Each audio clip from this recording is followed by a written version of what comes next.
Hey, listeners! Good to see you again. It's great to see you. I don't mean that literally. Obviously, that wouldn't work. We don't actually have cameras inside all your houses. It wouldn't be practical. Wouldn't be legal. So it wouldn't be very mix and mojo either. It Let's would. be honest. It would. Well, I mean, Spaff obviously got into a lot of trouble for that. Also because of the murders. But anyway, this other voice you can hear is SurplusGamer, aka Peter. Hello, remember me? And this voice you can hear when I'm speaking now is the voice of me, also called Gabriel Schenk from England. And it's great to have you around again for another cook chase. Another 10 minutes of diluted news. A bit like a watery poo, really. Except probably a bit shorter. Hopefully a bit more pleasant. Anyway, let's Hopefully. launch into the cook chase. So, okay, Telltale asks questions, gives Tales of Monkey Island episodes again. Graham Annable, he's a person, he answers some questions in a video. That's exciting. The media section has been open. There's video and audio sections. You can listen to stuff and watch stuff on Mixamojo. That's a first. That's never happened before. There's video of the week every Sunday, just to sort of make your life less depressing. Graham Annable answers some more questions. That's another thing that's happened. Back to the Future, this actor guy who's in the game, not the film, but he's been talking about stuff. Do you want to take over, Pete? Yes, I'd love Too to slow. take over. Okay, Trenched. It's been delayed in Europe. This is a slightly racist news headline. I'm not going to go into that. Monkey Island Tales 1 HD. That's Tales of Monkey Island, but there's a typo in the mistake. There's a title mistake. Trenched has come out. Is that right? Trench sort of came out, didn't it? It came out over there. In America. But not over here. Okay. In America, okay. over there. That's too confusing. Let's move on. LucasArts Classics. They've done a list of classics.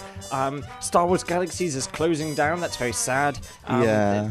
Hells on Wheels. That's a computer game from the noughties, which was cancelled. And that's music has come out. That's very exciting. A-Team Machine.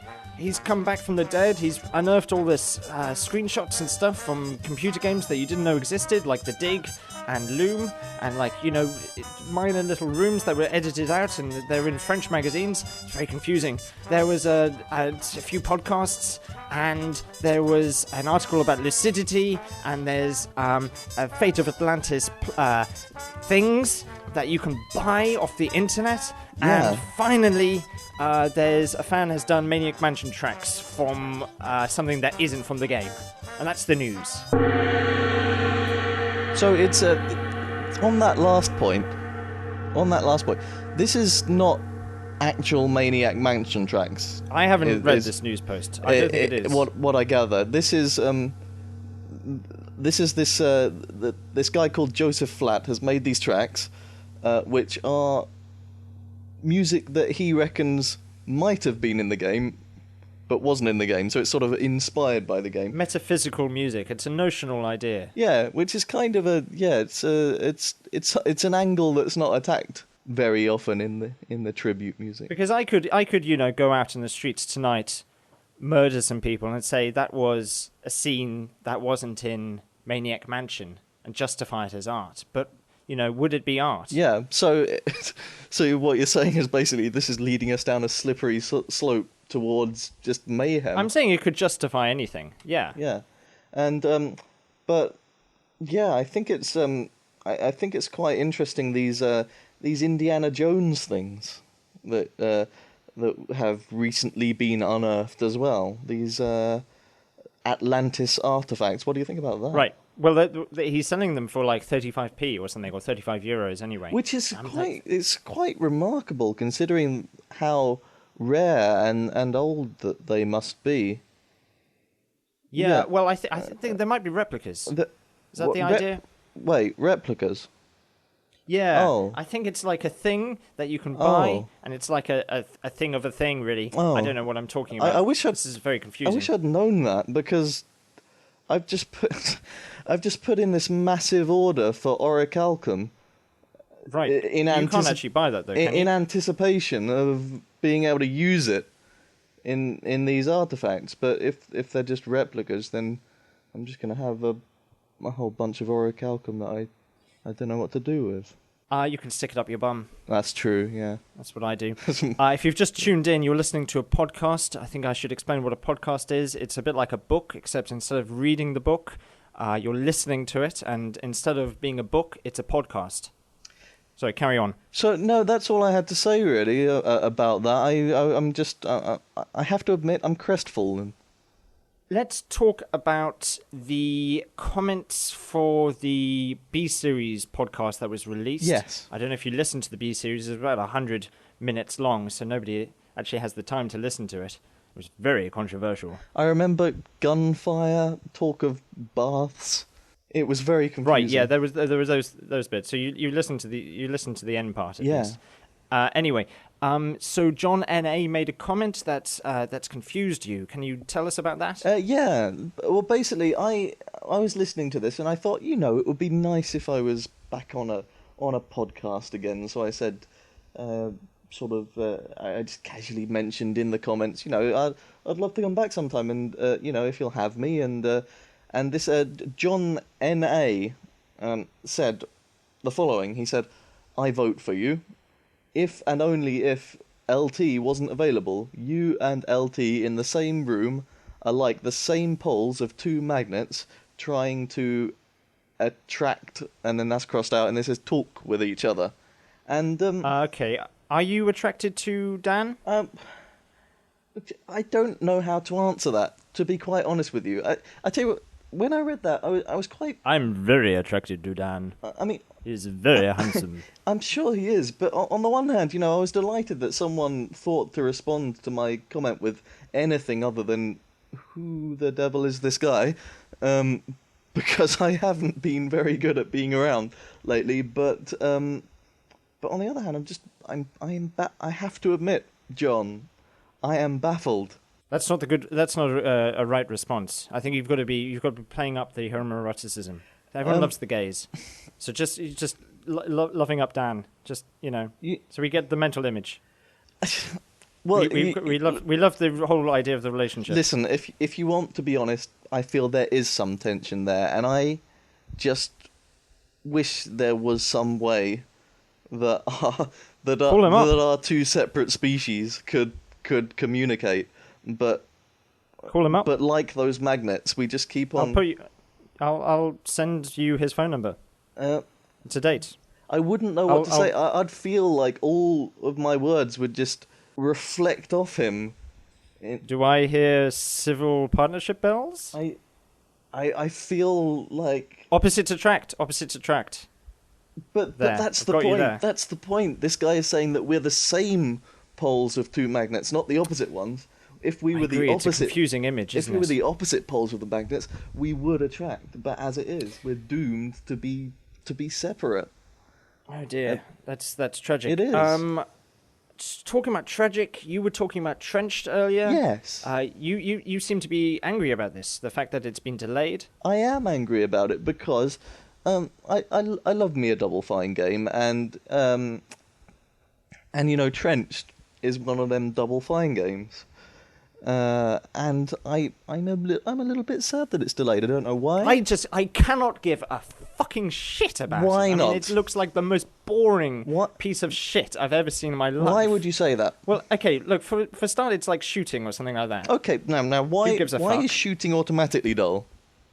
Because every other game is about it. And also, what the hell is the setting about? I mean, is it World War II? Is it World War I? Is it just like some mindless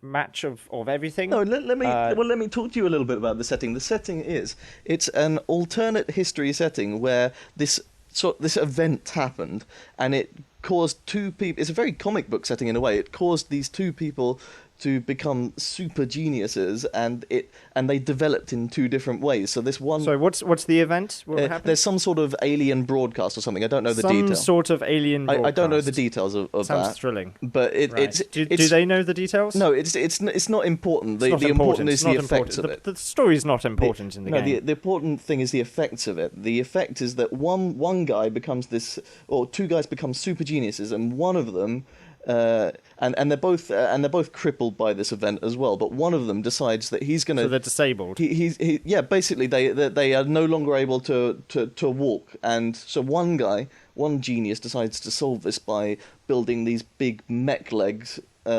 So that he can walk out and visit and see the world with these big mech legs, and the other guy decides that he's going to bring the world to him by making these TV type things way too early, way earlier than they were actually invented. Sorry, what? What do you mean? Making television, basically.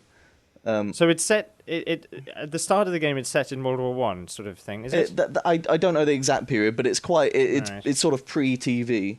And basically the TV guy becomes this sort of evil genius, and the guy with the big mech legs that he makes becomes the sort of good genius, and it develops into a war between these two ways of thinking.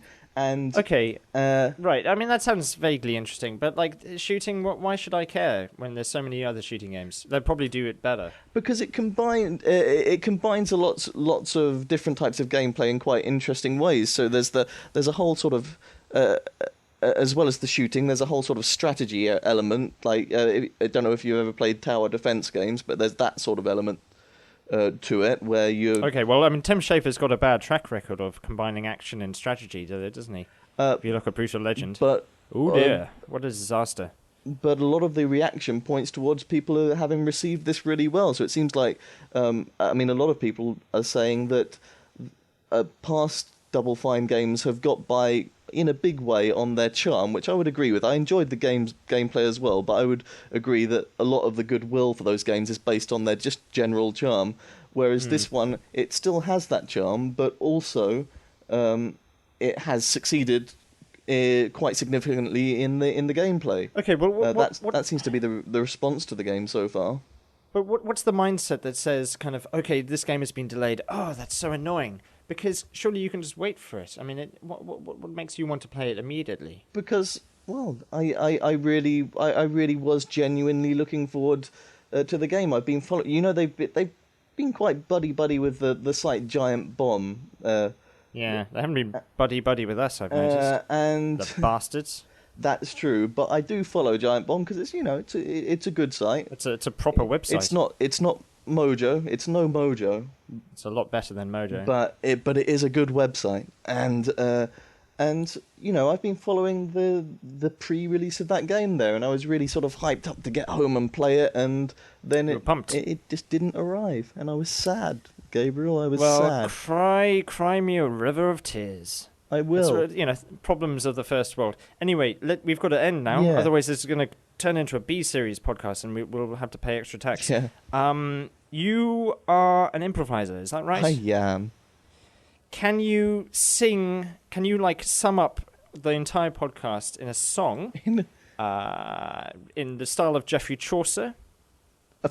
Yeah. Backwards. In French? Yes, I can do that. Yeah. Okay. Go. You,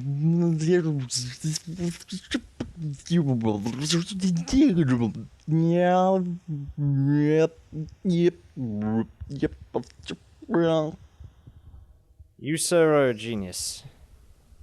Anyway, that's all we've got time for. Thanks for listening. Bye.